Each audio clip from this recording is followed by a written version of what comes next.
Testing, testing. Okay, it's recording. Intentionally sane. We are back.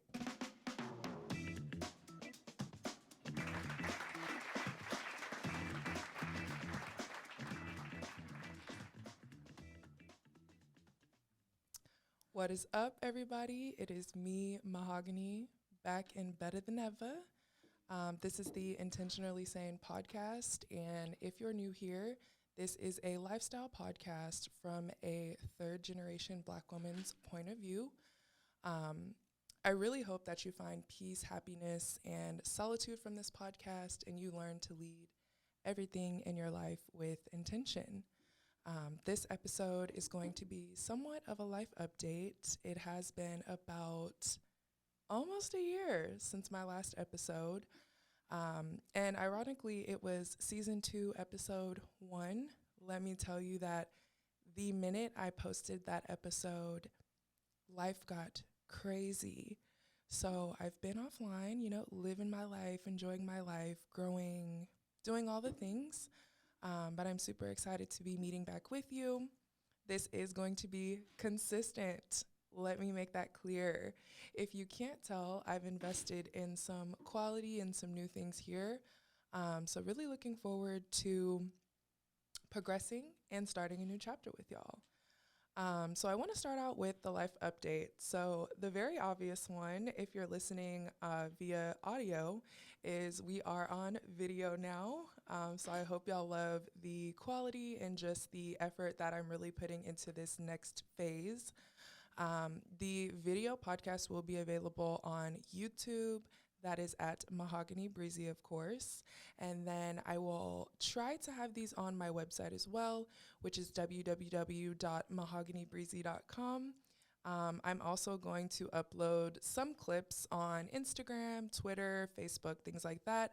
But of course, to get the real tea and the full spill, you'll have to come to the video podcast. So that's the first episode, or the first update. The second update is we are finally back in the South. For those of y'all that have been listening to the podcast for a while, you know we were on the West Coast for quite some time. But we are living in the South now, and I am loving it. This summer will make a year since we've lived here, and it really feels good to be back. It's very fresh. Family is nearby. All my friends are here. So we are living in the South. I do have a different job, which we will get into in this episode. I have a different job that I am absolutely loving. I really feel like this position was made for me, and I am loving my team, my boss. Like, everybody is just it. So I have a new job. I have taken probably about 25 trips since we last spoke. None of them have been out of the country, but I will be leaving the country this year, which I am very excited about. That trip is hopefully about 60 days out. It is a surprise for me, so I'm not 100% sure, but we'll be leaving the country. It was really nice to just get up and go last year. It's something that I haven't done in a while, honestly, just due to life.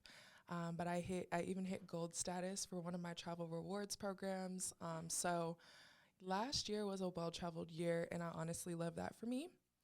I am 60 days out from my 1-year fitness anniversary. I know when we last spoke, I talked about getting somewhat consistent with mainly working out. I feel like I'm pretty good at nutrition, but getting consistent with working out, I am now almost 1 year consistent, and I love that. It is probably one of the most difficult journeys I have gone on, but I'm so grateful to be tried and true in it. So I've lost 15 pounds, a few inches, but I am stronger than ever. I was telling my husband the other day, I did 3 standard push-ups and almost 26 girl diamond push-ups. For those of you that don't know, you are literally lifting your own weight with push-ups. So I'm proud of just that small effort. I am still enjoying my relationship with rest and stillness. I know that that's something that we've talked about a lot on this podcast, is there being equity in rest and taking the time to be still. And it's something that I'm continuing to prioritize in my day-to-day life. I'm really focusing on taking the weekends to rest, but also during the week, especially the work weeks, pausing and really giving even just the first 15 to 20 minutes of the day to myself and the last 15 to 20 minutes of the day to myself versus like rushing into work and getting started like as soon as I sit in front of my computer.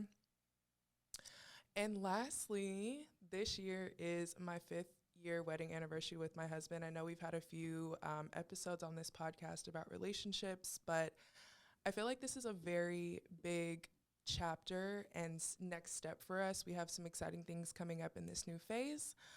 So yes, it is year 5 for us, and we will celebrate in style, honey. Okay? So those are my life updates, and I'm really excited to talk with y'all about the true power of divinity and alignment. This is something that I witnessed myself last year, and I will say that I had a true awakening last year. I went through some very pivotal moments that really caused me to shed a layer and really grow spiritually, mentally, financially, emotionally. There was a lot of growth that had to happen in order for me to keep up with the pace of, how things were going. And I really feel like at this point in my life, I am honestly the highest version of myself due to the things that I went through last year, both good and bad.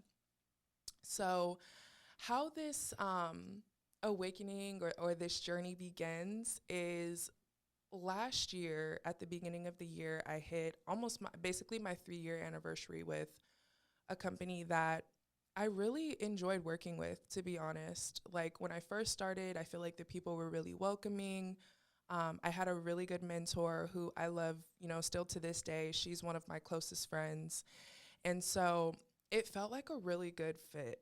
And when I first joined the company, I was very junior in my corporate craft, we'll call it. I feel like I didn't really have the confidence or the understanding or the business acumen even to compete with my peers and be successful. And so I think it was about top of year 2, there was some org changes at the company.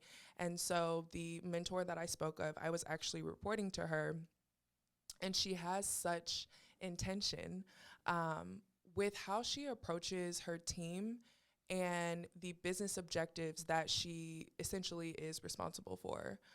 So I was working under her and got a lot of really good structure about how I should be positioning myself in the market to be successful. So right on year 2, especially year 3, I feel like my numbers were out of this world. So I do for my career, I do something that's very similar to sales. Not quite sales, but very similar to sales. And so it is very much calculated by how much gross profit you're bringing in. And there were months on months on months where I'm not only hitting this goal, but I mean, I'm exceeding it. And so right after my 1-year review, I waited for that review to see how is the company perceiving me? Am I worthy? That's how I felt. Am I worthy of a promotion? So I'm on TikTok. I'm talking to my therapist. I'm working myself up to go. We're remote at this time, but to log on to a meeting with the VP of the company and with my boss, who is a regional manager, and essentially say, hey, here's the truth. Here's the numbers. I think that I should get a raise. What do you guys think? Basically proposing that I get a raise. So it took me quite some time to really get that confidence to say, yes, okay, I deserve this.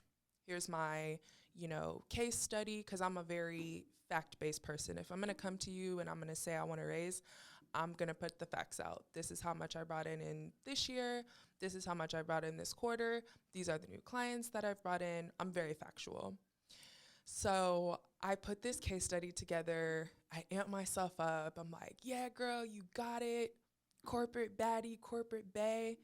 We got this in the bag, because I'm a very personable, relatable person, I feel like. So even at work, I feel like I had very good rapport with everybody that I worked with, whether it was an executive, person or just a peer that I'm working with on a day-to-day. So I'm feeling pretty good about it. I'm like, yeah, you got this. And I get online and the conversation went really well. I feel like I advocated for myself really well. I feel like everything I said was very factual. There wasn't too much emotion involved. And honestly, it was well received. I felt like they understood, what I was saying and where I was coming from. They agreed. They felt like I added value. It would be horrible if we lost you, and let us know if there's anything that you need, these kinds of things. So I'm like, okay, cool, cool. They feeling what I'm feeling. And so about 30 days passes by, and we have weekly one-on-ones, and I think that's what really elevated this feeling of like, okay, what's going on is we had weekly one-on-ones. And so the first 2 weeks I'm like super casual because I don't want to seem antsy. I'm like, okay, this is a corporate decision that has to be made. Cool. I'm gonna give it another week. Another week passes by, nothing. So at week like 4 to 5, I'm like, hey, we talked about a raise. Um, what's going on? Like, is it gonna happen? What's the hold? Are we waiting till next quarter? What is it? And I felt like they kept reassuring me, yeah, yeah, yeah, we got it approved. Like, it's coming. Just give us a moment. We're going through some changes. So I was pretty understanding. And long story short, I feel like a little too late just ended up showing up. And I started to feel like, well, damn, if they're not acting as quickly as I thought they would, do they really think that I deserve it? Is it something that I should really have asked for? Like, what's going on? And so ultimately I decided that if I felt like this is my value, right? And it's something that I think I deserve from this company, ultimately it's something I deserve from every company. So I actively started applying for jobs. My full-time job became applying for jobs. I was probably doing about 25 applications a day, and probably about 5 to 6 interviews a week just to see what was up. Now, initially, the point of me doing that was to kind of survey the market and see what's going on out there, because the job that I have, it was the number one search criteria for jobs.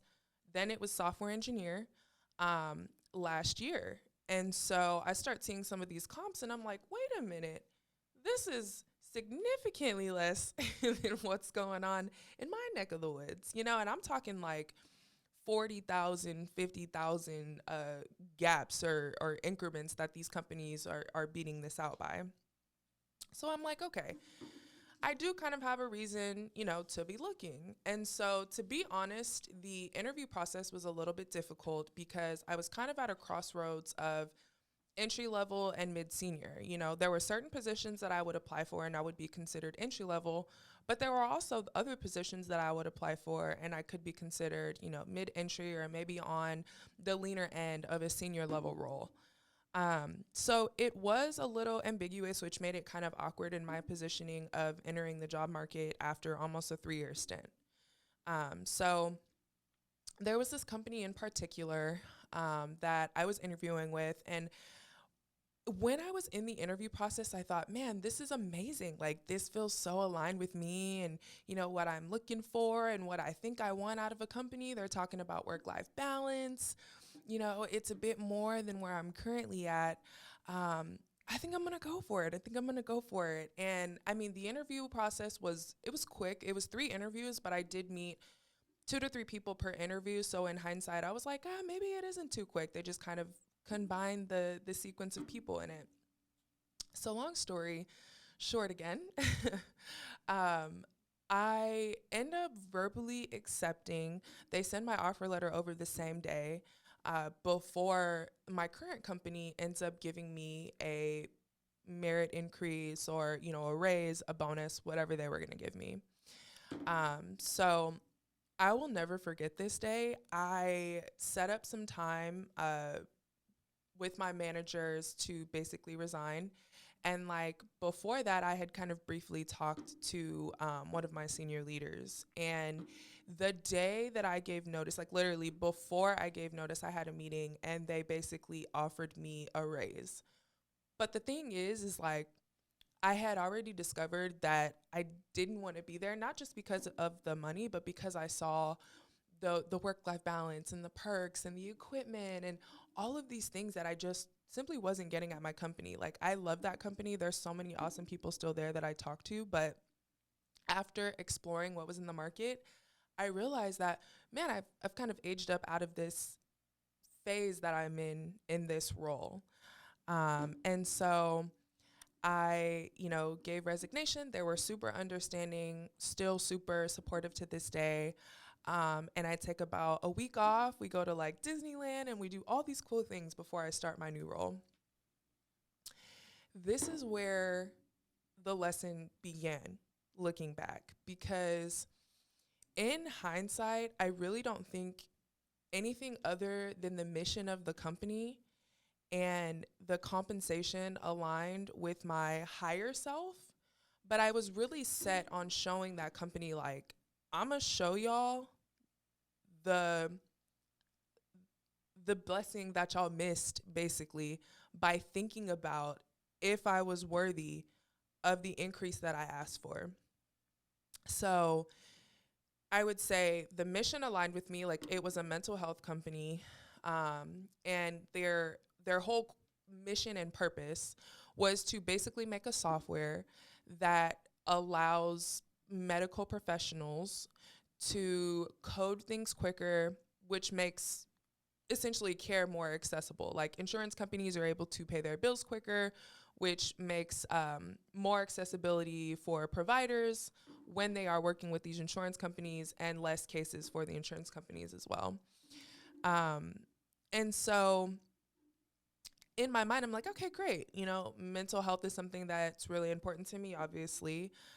Let me join this company that is catering to helping the world and saving the world, essentially, kind of like a humanitarian pull, if you will. Y'all, let me tell you something. I got laid off 6 weeks after starting that job.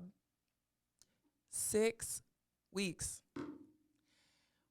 When I tell y'all, if you do not align with that higher version of yourself and your calling, you will be humbled every time, y'all. I'm laid off after 6 weeks. I mean, I literally finished my courses, those e-learning courses that you do when you start a job, got like 3 meetings under my belt, and literally joined a meeting where they were like, it's with great discomfort that we have to let everybody on this call know that you're getting laid off. Screen went black. And then HR set up a time on our calendar and let us know basically how this was going to work. So when I got laid off, I was kind of like, okay, like, I'm one of those people where it's like, we got to roll with the punches. I have one of those lives where it just has never been easy. So I'm in my mind like, okay, these are the channels that we're going to turn in order to make it. But one thing that I will say in that moment that I can definitely agree with now is rejection will always be redirection for something that is way better, for you or for your greater good. I rarely have these instances where when I reflect back, the later thing was like worse and I was, irritated or pissed off. So rejection will always be redirection is the first takeaway here. So I remember being laid off and I called my husband. I'm kind of freaking out. Like, I cried a little bit and then I just kind of sat with myself and I'm like, everything's going to be okay. Like, everything is already working out for my good. Money is an energy, like, it flows to me. I was really adamant on keeping a positive mental space for myself because truthfully, I've gone through worse. And so I remember trying to be as logical and as practical as possible. So as y'all remember, if you remember the last episode for the OGs here, I talked about going to San Diego for my Dirty 30. And it was my first birthday party, essentially. Like, there was a theme and we had this nice ass house. It had like a pool and a jacuzzi in the backyard. We went to La Jolla Cove. Like, we had dinner on the beach. It was beautiful. But I texted everybody in the friend group and I'm like, hey, y'all, I just got laid off from my job. Like, I can't really afford to be driving to Cali and spending money on an Airbnb and dinner and the club and like doing all this. Mind you, we're about to move to Texas like maybe 30 days later. So I'm like, no, let's just go ahead and cancel the birthday party. My girls were some real ones, and they were like, no, girl, you absolutely deserve to have the 30th of your dreams. Like, we know you would do this for us. They said, I think we can all come together and make sure that the weekend is covered. Y'all, I lost it. I started crying so bad because that's literally all I desperately wanted. I was looking forward to that all year because I really feel like 30 was a new beginning for me. It was like I'm getting out of like survival mode and I'm going to be thriving in my 30s. There is no other option. And so when they said that, I was just like, okay, this is the first piece of light that I felt because I was like, man, it's really a simple birthday, but that birthday really meant a lot to me, especially with what I was going through. And then I remember calling one of my closest friends, Tiff. I love her to death. She is such a powerful woman. And, you know, she is one of those people who, like, she takes intense leaps. If she says she's going to do something, she is going to do it. She's a dreamer, and I love that about her. And it's one of the reasons why I feel like we are so close is because she is very much one of those people that are connected to her higher purpose and her higher power. And it's you can like feel the presence when you're by her. It's oozing out of her. And so she said, I think you just need to trust the universe and you need to align with whatever it has for you. And she was like, you need to really start turning inward and start thinking about where you see yourself outside of work and who you are outside of work.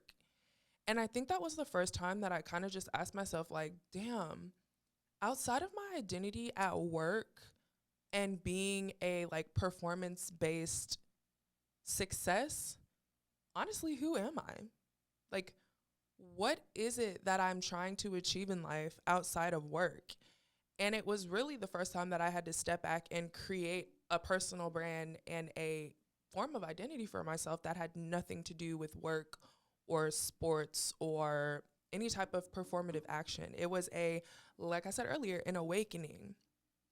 So I had all the time in the world because I was laid off. And, you know, we had movers coming to move us out. I'm very type A.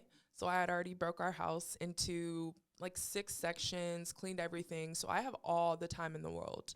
And this was the first time that I really had the space and opportunity to be a spiritual person.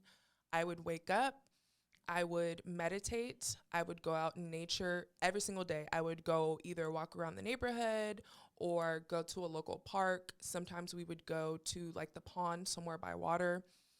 Sometimes I would meditate by the water, but every day I would meditate, go out in nature, and I would journal.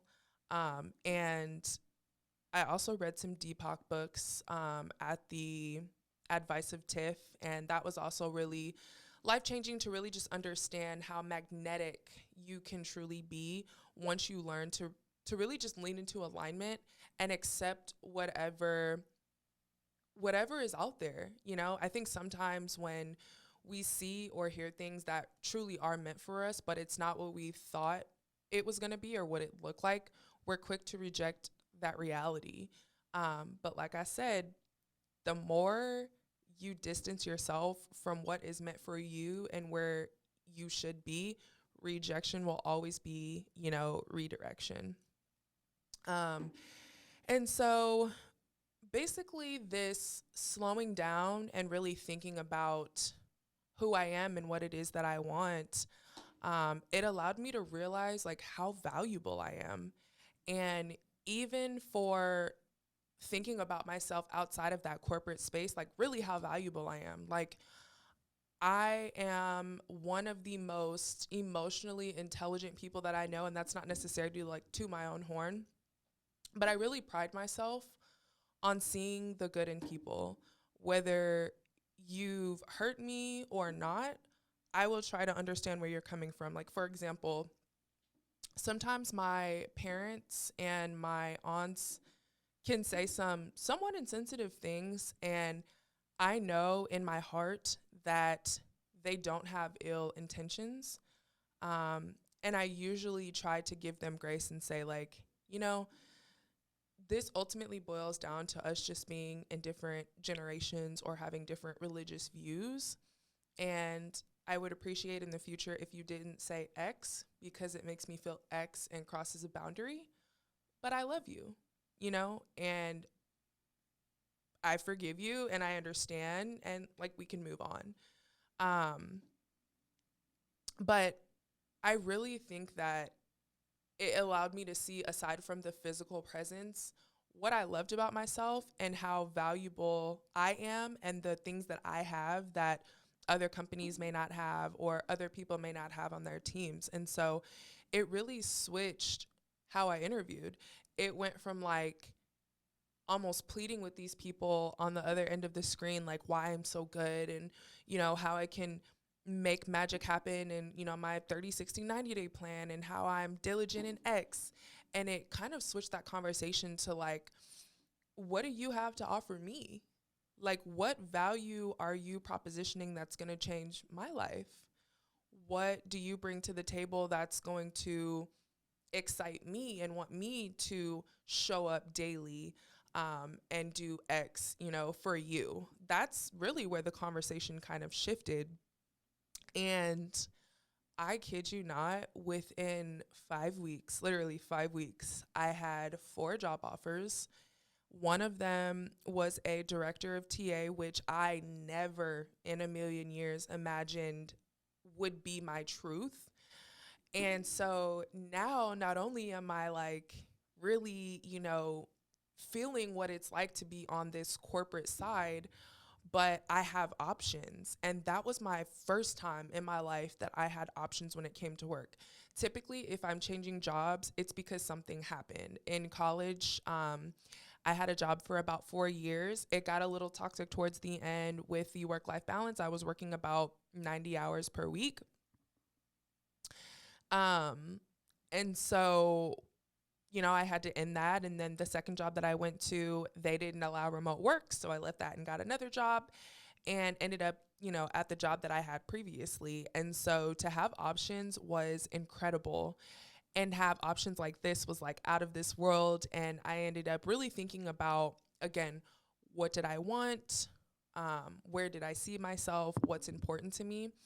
And I think ultimately skipping from like mid senior level to director, it didn't feel genuine. And I think it would have been a move that I regretted. And something in my spirit kept saying, I don't know, girl.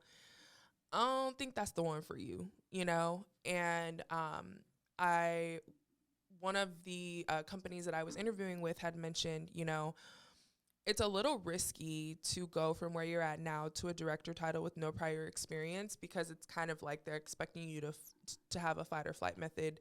And she was very right. So I didn't end up going with the director opportunity. But what I will say is the number that I wrote on my vision board, I kid you not, the number that I wrote on my vision board as a dream number, the company that I ended up going with called me and said, this is what we're going to offer you.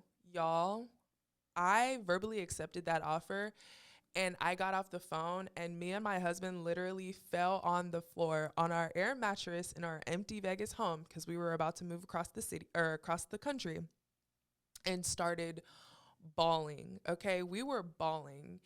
And as I was, writing my affirmations and I was kind of scripting this reality that I wanted for myself in this next phase of our lives, I was also scripting and manifesting that he would have his dream job. And I was writing everything in the present tense. We are X. And for him, like, my husband is a successful analyst. My husband is happily enjoying his new career. Y'all, we literally crossed the Texas border and my husband got a call from his company and got a verbal offer for his dream job. When I tell you that when you align with the power of divinity and really anything that is meant for you, it always is going to work out for your good as long as you believe in it. Okay.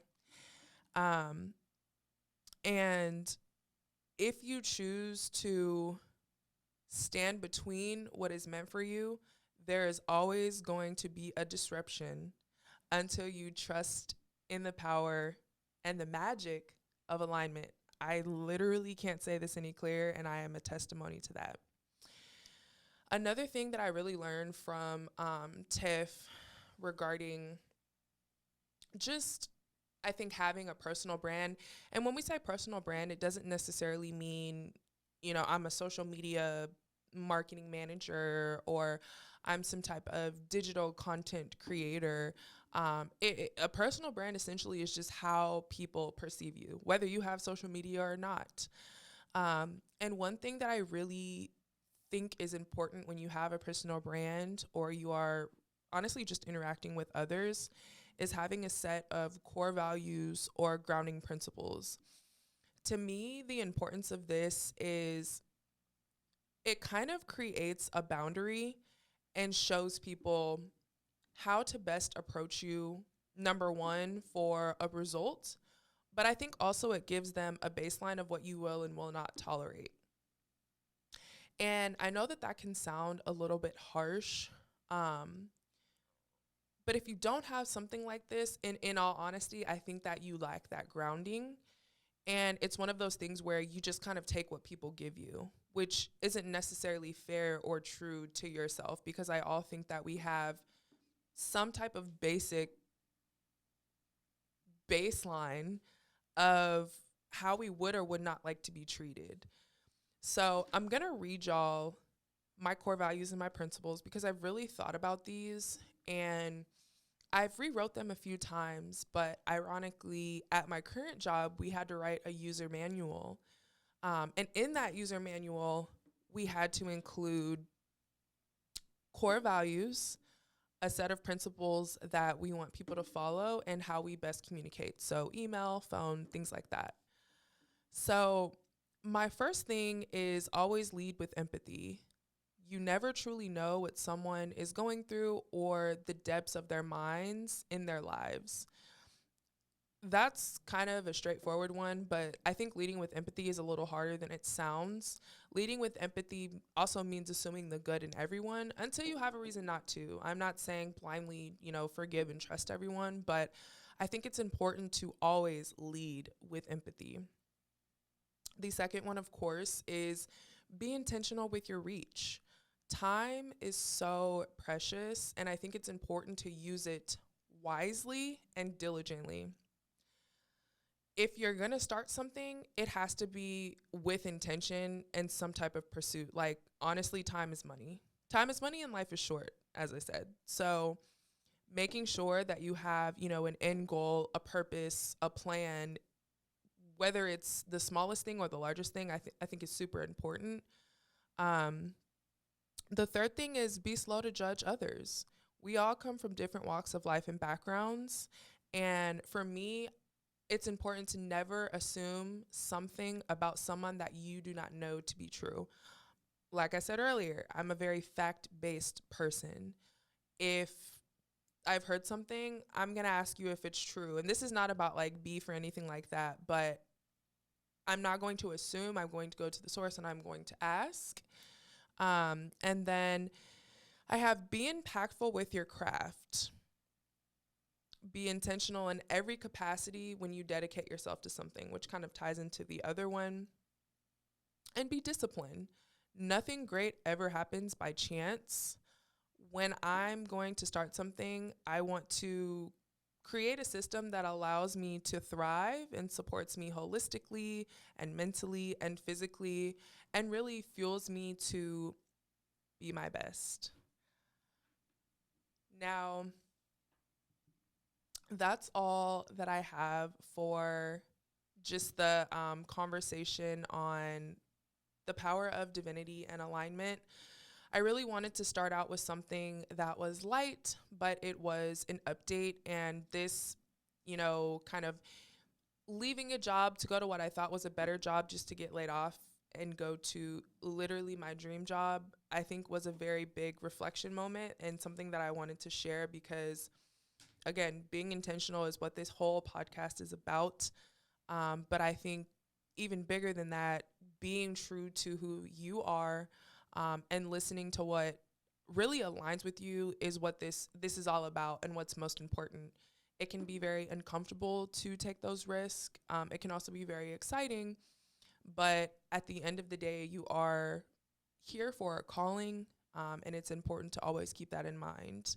So I plan to have an episode monthly. I'm going to commit to a monthly episode. Having video podcasts is different because, of course, you know, you're putting the videos up on YouTube, which can take a little bit longer. You're also editing and then adding that in other places. So right now, with all that I have going on, I'm comfortable committing to a monthly episode. I do have some very special guests this season, y'all. And I'm looking forward to also having a segment with my best friend. I see you, sis, on Instagram. That's I as an eyeball. I hope to have my husband on the podcast as well. He likely will be off camera behind the mic as Wizard Kelly on air. But yeah, I'm really excited to be back. Like I said, I hope everybody enjoys the new, you know, efforts and quality that I am putting out there. I am looking forward to connecting with all of you, and reigniting the community that we were somewhat building. As I mentioned earlier, you can find me on everything at Mahoganybreezy. That is M as in mountain, Ahogany, and Breezy, Breezy. I am on Instagram, TikTok, kind of on Twitter, but not really. And then I also have a website, which is www.mahoganybreezy.com. Thank you for listening if you made it to the end. And yeah, that's a wrap. We will see you next time. Bye.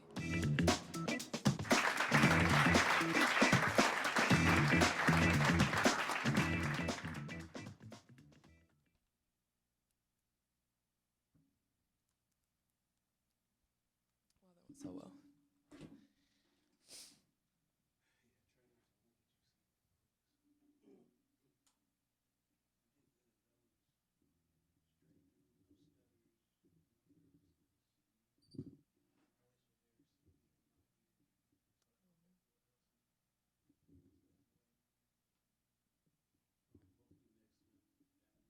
Yeah, it was just, yeah. I think I'm gonna.